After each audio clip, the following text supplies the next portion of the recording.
Côte d'Ivoire, le président Alassane Ouattara a mis en garde contre toute tentative de déstabilisation du pays, une allusion à l'affaire Guillaume Soro et avertissement à tous les candidats à la présidentielle de 2020. En Algérie, le président Abdelmadjid Tebboune a reçu l'universitaire Abdelaziz Djerad après l'avoir nommé nouveau Premier ministre sur fond de contestation persistante. On en parle également dans cette édition. Et puis en Zambie, le président Edgar Lungu a annoncé une baisse de son salaire et celui de ses ministres pour tenter d'atténuer la colère de la population après une forte augmentation des tarifs de l'électricité et des carburants. Voilà pour les titres, nous sommes le dimanche 29 décembre de l'an 2019. Bienvenue à tous. Les Bissau-Guinéens votent ce dimanche pour élire leur président lors d'un second tour à l'issue incertaine. Les quelques 700 000 électeurs doivent choisir entre deux anciens premiers ministres, Domingos Simões Pereira, le chef du principal parti du pays, le PAIGC, et Umaro Sissoko Embalo, un dissident de cette formation. Tous les deux promettent de redresser l'économie de la Guinée-Bissau. Les bureaux de vote ont ouvert à 7h GMT dans la capitale Bissau et doivent fermer à 17h. Les premières tendances sont attendues en début de semaine. En Côte d'Ivoire, le président Alassane Ouattara a mis en garde samedi contre toute tentative de déstabilisation du pays, une allusion à l'affaire Guillaume Soro et avertissement à tous les candidats à la présidentielle de 2020. Des précisions à travers ces images. Nul ne sera autorisé à déstabiliser la Côte d'Ivoire, c'est ce qu'a déclaré le président Ouattara samedi à Abidjan. Le chef de l'État ivoirien a mis en garde contre toute tentative de déstabilisation du pays. Selon le chef de l'État, nul n'est au-dessus de la loi, aussi bien les anciens présidents de la République, les présidents d'institutions, le président de la République et tous les autres. Le droit sera appliqué à tous, candidats ou pas.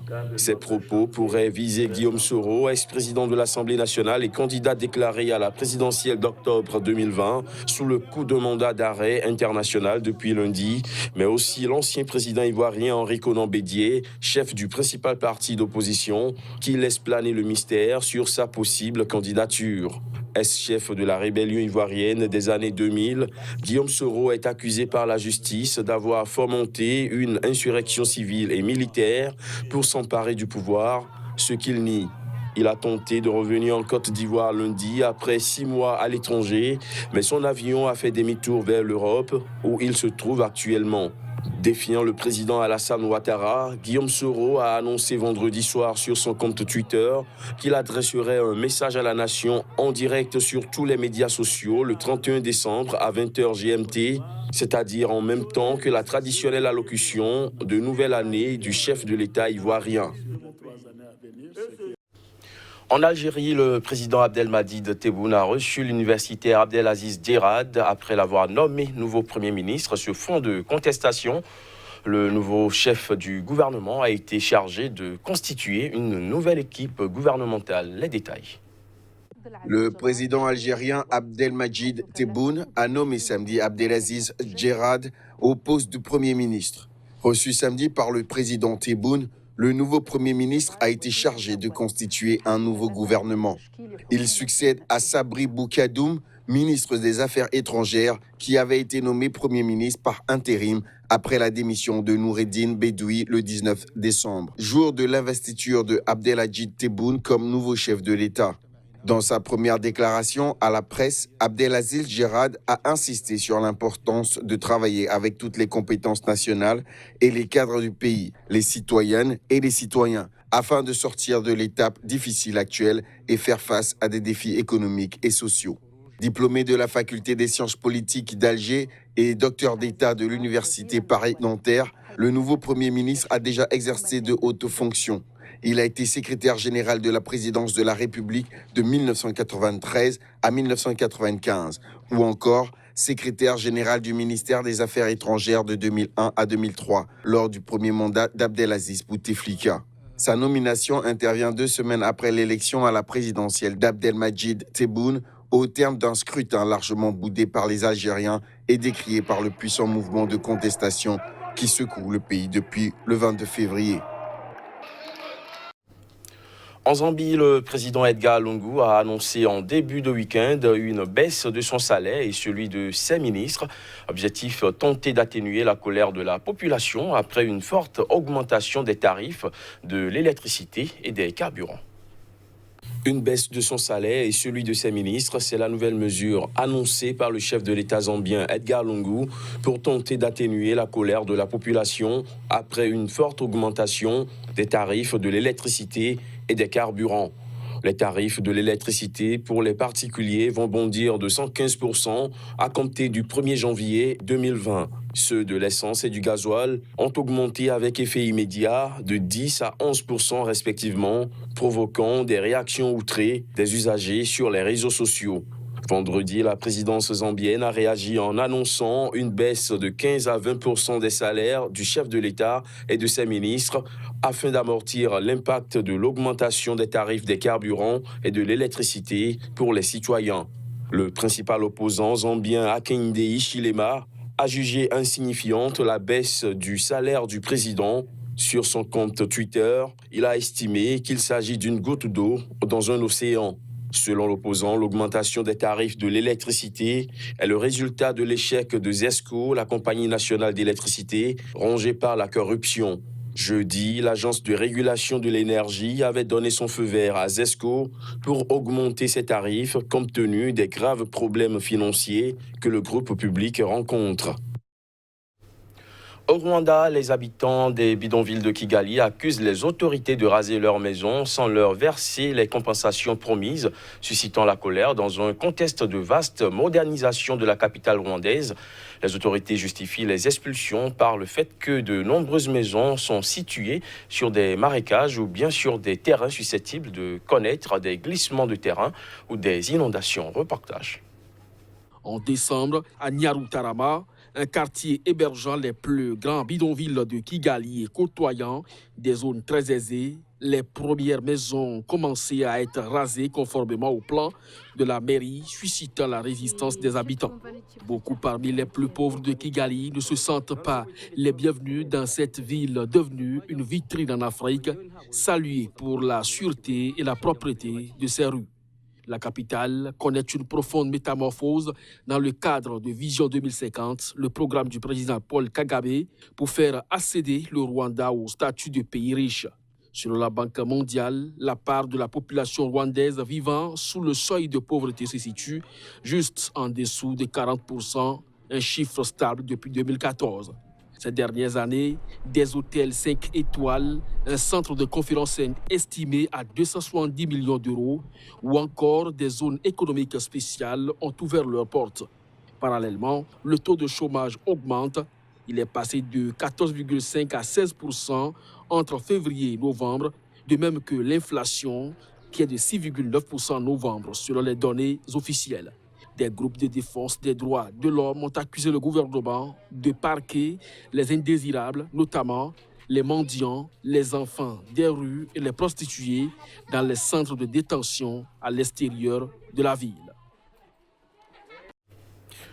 Selon la presse américaine, les États-Unis envisagent un vaste retrait de leurs forces militaires en Afrique et en particulier au Sahel. Le ministère de la Défense a donné jusqu'à janvier à l'Africa Command pour établir un plan de retrait des troupes qui luttent contre les groupes djihadistes aux côtés des armées locales et des soldats français. Reportage. Les États-Unis envisagent une réduction majeure de leurs troupes en Afrique, peut-être même un retrait total. D'après le New York Times, Washington pourrait annoncer officiellement cette nouvelle dès janvier.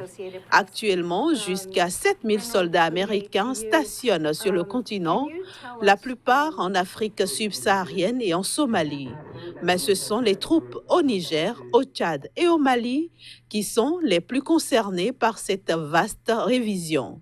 Les États-Unis pourraient même abandonner leur toute nouvelle base de drones construite près d'Agadez au Niger pour un montant de 110 millions de dollars. Une bien mauvaise nouvelle pour Paris après le retrait américain de Syrie, d'autant que ce désengagement inclut aussi la fin de l'assistance à l'armée française au Sahel, un soutien qui coûte 45 millions de dollars par an au Pentagone. Mais c'est aussi la fin de l'encadrement des armées sahéliennes. Le ministre américain de la Défense, Mark Esper, veut tout simplement clore 18 années d'une doctrine contre-terroriste américaine héritée du 11 septembre pour se reconcentrer sur les grandes menaces stratégiques que constituent la Chine et la Russie. Un départ d'Afrique qui prélude au retrait militaire américain du reste du monde également. Car avant l'élection de 2020, Donald Trump souhaite appliquer sa promesse de campagne de 2016, sortir les États-Unis de ce qu'il appelle des guerres sans fin. La période des fêtes de fin d'année est caractérisée par une effervescence et une euphorie qu'il importe de canaliser. En France, 97% des populations vont boire de l'alcool au réveillon de la Saint-Sylvestre. Pour sensibiliser les conducteurs, des bénévoles distribuent des éthylotestes gratuits dans le centre de Paris et proposent un parcours simulant des conditions d'ivresse au volant grâce à des lunettes spéciales. Voici les images. On est là pour sensibiliser. Selon l'enquête annuelle des associations Prévention routière et Assurance Prévention, au moins 87% des Français vont boire de l'alcool au réveillon de la Saint-Sylvestre et moins de la moitié a prévu une solution pour rentrer. Du champagne pour égayer l'apéritif, du vin pour accompagner la viande et le digestif pour clore les agapes, le menu du 31 décembre est riche. La question du retour de soirée en voiture concernera 46% des Français, qu'ils soient conducteurs, passagers ou hôtes de personnes qui prendront la route à l'issue du réveillon. Mais seulement 43,6% d'entre eux ont pris des dispositions pour garantir leur sécurité. Traditionnellement, les transports en commun sont gratuits dans toute l'Île-de-France du 31 décembre à 17h au 1er janvier à 12h. Si les fausses bonnes idées contre l'alcoolémie perdurent, comme boire plusieurs cafés ou prendre un bonbon à la menthe, les comportements évoluent dans le bon sens, se félicitent les deux associations dont le baromètre fête ses 10 ans. En fait, ça simule les problèmes de coordination des mouvements qu'on peut avoir et les problèmes de temps de réaction, de prise de décision. Donc on le voit bien, quand on voit quelqu'un de l'extérieur faire le parcours, on a vraiment l'impression qu'il est alcoolisé parce qu'il a du mal à attraper les choses, à faire les mouvements, à se déplacer sur la route. C'est vraiment les effets de la... Et il faut savoir que le taux d'alcoolémie progresse après la prise du dernier verre. C'est-à-dire que vous ne commencez pas à éliminer l'alcool tout de suite après avoir pris le premier verre. L'alcoolémie monte encore pendant à peu près 1 heure et c'est seulement après qu'elle finit par descendre. Donc ça veut dire que si vous prenez par exemple le dernier verre vers minuit, eh bien il ne faudra pas conduire avant 4h ou 5h du matin. Vous avez parlé alcotest, très souvent, je leur dis, vous passez la nuit, tôt le matin, vous allez partir. Donc, celui qui boit trop, je lui prends sa clé. La nuit de la Saint-Sylvestre est l'une des plus meurtrières sur les routes, avec en moyenne 15 à 20 décès comptabilisés ces dernières années, contre une quarantaine au début des années 2000. Fin de ce JT, merci de l'avoir suivi.